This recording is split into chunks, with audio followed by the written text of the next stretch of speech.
जो आपदाएं कल आई हैं, कल हवा का तेज झोंका आया था, पत्थर गिरे थे, ओले गिरे थे, जिसमें खड्डा थाना क्षेत्र के अंतर्गत एक व्यक्ति की मौत हुई है, पटरौना कसिया की तरफ एक व्यक्ति की मौत हुई है। केले की फसल की काफी जनहानि का नुकसान हुआ है, लोगों के मकान काफी क्षतिग्रस्त हुए हैं। क्या कहना है? देखिए, जो कल जो एकदम से आंधी और तूफान जो है वो एक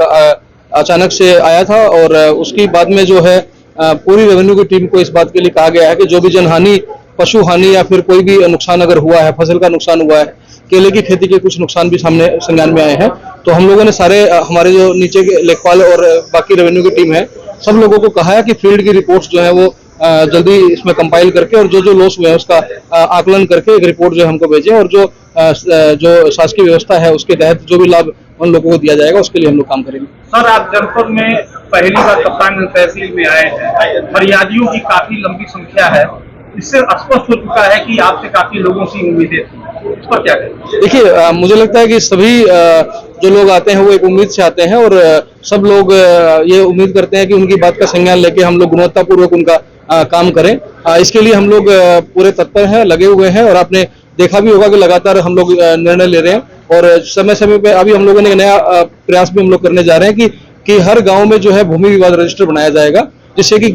हर गांव के कितने मामले, किस तरह के विवाद कहाँ पे हैं, उसका एक आकलन ठीक से हो सके और उसको फिर प्लानिंग के तहत हम लोग उनका निपटारा कर सके। तो इन सारी चीजों पे हम लोग काम कर रहे हैं। सर,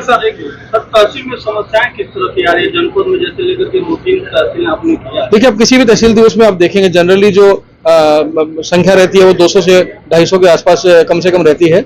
उसके बाद अगर आप उसको कैटेगराइज करें तो ज्यादातर लोगों के भूमि विवाद रहते हैं, कुछ पैमाइश के हैं, कुछ कब्जे के विषय हैं,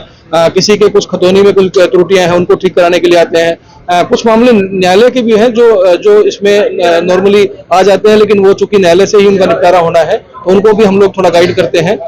इसके अलावा कुछ एक दो मामले जो मांग है वो आवास या राशन कार्ड के इस तरह के मामले भी आते हैं और विद्युत विभाग से भी एक दो मामले संज्ञान में आते हैं। सर, स्पष्टीकरण किसी अधिकारी से तहसीलदार का जो है वो स्पष्टीकरण कॉल किया गया है। एक मामले में वो मौके पे गए थे, उनको ये जानकारी नहीं थी कि वो मौके पे गए थे कि नहीं गए थे, जबकि शिकायतकर्ता का कहना था कि तहसीलदार जो है स्वयं मौके पे गए थे, तो इसी बात के लिए उनका स्पष्टीकरण कॉल किया गया। सर, तहसीलों में और चकबंदी विभाग में फाइलें काफी लंबित प्रकरण अभी तक निस्तारण नहीं। देखिए, सारी चीजों का हम लोग धीरे धीरे संज्ञान ले रहे हैं और आपको बहुत त्वरित और इफेक्टिव कार्रवाई देखने को मिलेगी। सर, एक आखिरी सवाल, इको टूरिज्म को देखते हुए यहाँ पर 103 एकड़ में फैला एक मणिताल है। यहाँ जी, मुझे पता लगा था इसके बारे में, मुझे जानकारी मिली थी कि